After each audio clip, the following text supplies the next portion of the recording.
Yo guys, setelah menggunakan Pixel 7a selama kurang lebih seminggu, timbul angan-angan dan harapan. Kenapa Google nggak mau rilis resmi di Indonesia sih?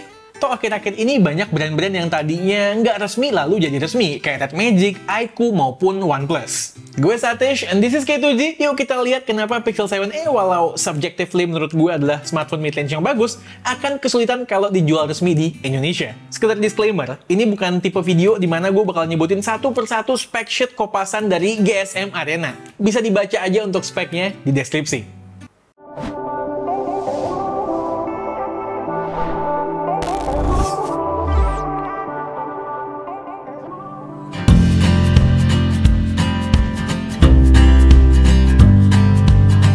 Ada dua hal yang saling berkaitan dan membuat Google susah masukin Pixel secara resmi ke Indonesia. Peraturan TKDN, serta persaingannya yang begitu ketat di segmen mid-range. Sebelum tahun ini, banyak brand HP yang masih bisa memenuhi TKDN melalui jalur software dengan menyertakan aplikasi-aplikasi lokal yang sudah pre-install. Tapi tahun ini sepertinya ada yang berubah, walau tidak official. TKDN-nya harus hardware. Makanya, banyak flagship yang nggak rilis resmi kan sekarang-sekarang ini. Brand-brand kesulitan untuk memenuhi TKDN hardware di flagship karena butuh investasi yang nggak kecil. Sementara di Indonesia, HP mahal marketnya kan nggak segede itu. So, yang nggak masuk secara hitung-hitungannya. Oke, kembali ke kasus Google Pixel 7a ini ya. Seandainya dijual resmi di Indonesia, harganya bakalan kurang lebih 8 juta. Jelas, dia nggak akan berada di bracket HP yang value deal. Dia malah bakal masuk ke bracket dengan judul HP mahal dengan market yang segmented. Semakin segmented marketnya, semakin sedikit calon pembelinya. Artinya semakin sedikit pula faktor pembaginya ketika ngitung modal investasi dan produksi kalau harus memenuhi TKDN tadi. Unless Google yakin bisa jual jutaan smartphone di Indonesia, ya investasi pabrik sendiri atau sekedar menyewa pabrik existing dan invest di lini produksi yang spesial, tentu nggak bakalan make sense buat mereka. Dan dengan harga yang selama ini Google Pixel tawarkan, mereka pasti tidak yakin bisa mencapai target itu di pasar Indonesia. Pertanyaannya, kenapa kok nggak yakin? Persaingannya ketat bos, di segmen di mana Pixel 7a ini berada. Indonesia adalah salah satu negara di dunia yang dianugerahi pilihan smartphone mid-range resmi yang begitu berlimpah. Dan akhir-akhir ini secara harga pun semakin kompetitif. Coba ya, kita sertakan jagoan mid-range tahun 2023 ke diskusi ini. Galaxy A54 dan Vivo V27 yang punya harga jauh lebih murah dari Pixel 7a, yaitu di rentang harga 5-6 juta rupiah. Apakah Pixel 7a dengan harga yang lebih mahal bisa memberikan sesuatu yang lebih? Well, kita lihat. Soal desain gue suka, sesuai dengan desain language Pixel series akhir-akhir ini. Belakangnya plastik, tapi terlihat dan berasa kayak kaca. Terus buat frame-nya itu metal. Secara size di tangan termasuk compact, enak banget lah handlingnya. Kalau ada desain Pixel 7a yang tidak sesuai dengan harganya adalah tampak depannya. Kondisi perbezelan di Pixel 7a lebih parah daripada A54 yang gue cela bezel tebelnya. Nah, di sini lebih tebal lagi, terutama ketika menghitung rasio ukuran device dengan ketebalan bezel. Kalau V27 malah berani ngasih curved screen di depan, yang walau nggak praktis, nggak bisa dipungkiri memberikan kesan yang mewah. So, soal desain, Pixel 7a nggak mencerminkan HP yang 2 juta lebih mahal. Jelas. Untungnya layar AMOLED-nya bagus, dan finally naik kelas ya dari Pixel 6a, jadi udah high refresh rate. Lalu terang pula experience-nya under direct sunlight. Dengan demikian, soal layar ya gue nggak punya komplain. Dipakai di berbagai kegunaan, bagus-bagus aja kok.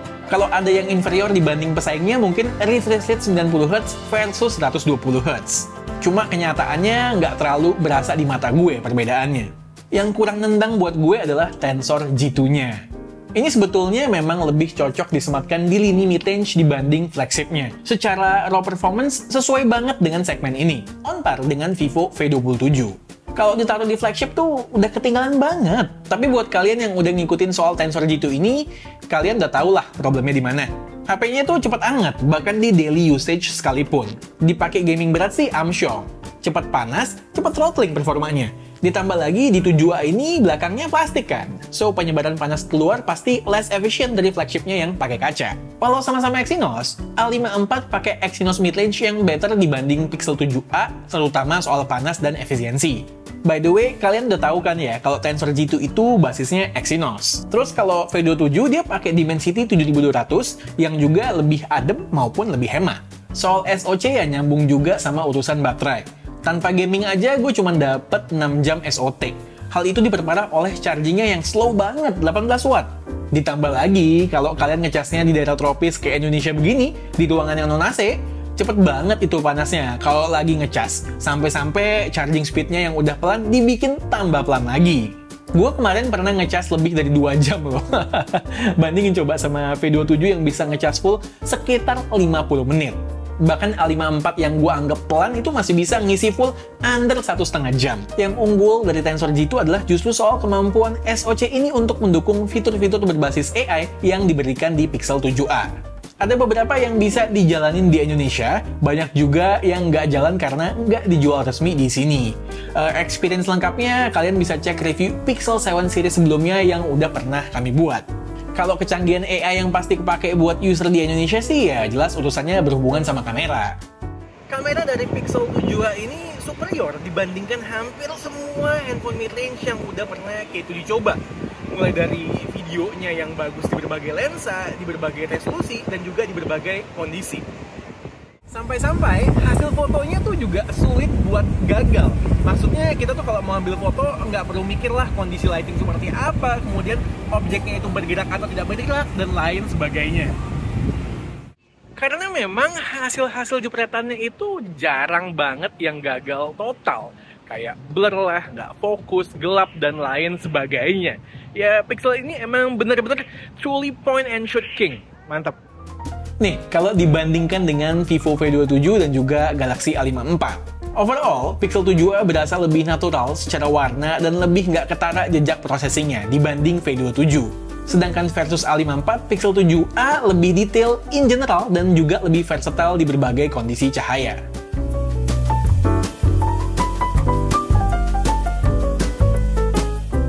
Tapi di satu sisi gue nggak bisa nyalahin orang yang prefer V27 atau A54 karena emang lebih eye-pleasing warnanya. Ya intinya sih yang natural versus yang memanjakan mata. Udah kayak air dan minyak lah, nggak bisa kita paksain.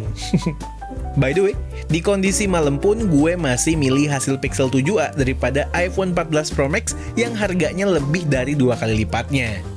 Gue apresiasi ya penggunaan sensor IMX787 di sini. Karena di beberapa kondisi, surprisingly Pixel 7a sedikit lebih baik dari Pixel 7. Kalau disuruh pilih sih antara sensor Sony dan ISOCELL ya jelas gue pilih Sony kemana-mana. Dan kerennya lagi, nggak kayak brand-brand lain yang butuh waktu sebulan 2 bulan untuk beradaptasi dengan sensor baru, kecanggihan AI processing Google langsung matang di sini. TOP dah pokoknya.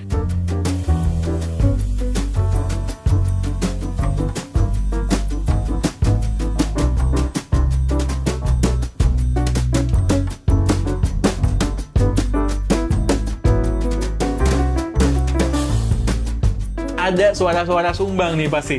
Bang, IG story-nya gimana bang?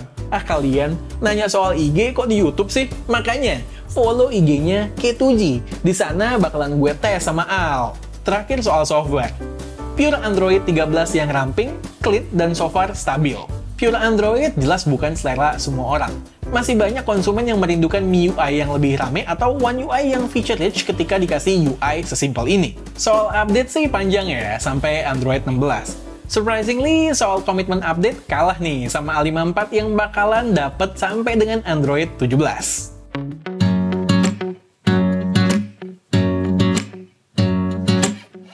Oke, Google Pixel 7a. Jelas ya, kenapa Pixel 7a bagus, tapi bakal sulit bersaing di market mid-range Indonesia yang begitu rame. Terlebih ini belum include mid-range lain yang harganya lebih murah, kayak iQOO Z7 atau Redmi Note 12 Pro 5G. Terus ada juga upcoming flagship killer dari Poco, yaitu Poco F5. Di luar itu, peraturan TKDN yang lebih strict kayak sekarang ya dijamin semakin menjauhkan possibility Google menjual smartphone ini di Indonesia. Gue dan Alessa secara pribadi suka sama Pixel 7a. Ini adalah HP premium mid-range yang punya kamera luar biasa, experience pemakaian yang simpel namun solid, dengan offering yang nyerempet flagshipnya yaitu Pixel 7, namun dengan harga yang sejutaan lebih murah. Kalau ditanya nih, apakah harganya mencerminkan value-nya? Well, tergantung dengan seberapa sering kalian menggunakan kamera. Buat yang tidak terlalu butuh kamera bagus yang reliable di berbagai kondisi, di mana kita bisa jepret di mayoritas kondisi dan hasilnya bagus, ya jangan buang-buang duit. Tapi buat kalian yang memang fokusnya di kamera, perbedaan harga dengan mid-range resmi Indonesia mungkin bisa dijustifikasi. Jangan lupa loh, barang 8 juta di luar sana ketika masuk ke Indonesia setelah kena pajak, ongkir, dan lain-lain bisa mencapai 10 jutaan harganya. Nah, buat kalian yang rela bayar premi tersebut demi sebuah smartphone yang anti-mainstream, monggo. Dan kalau kalian nggak mau ribet impor sendiri, selalu bisa cek Gondry Store yang menjual barang-barang kayak Pixel 7a begini secara legal dan bayar pajak. So, email kalian akan selalu aman sentosa, anti begal. Oke, sekian aja video dari gue kali ini. Gue Satish, and this is K2G. Tunggu reaction kami yang berikutnya. Bye guys!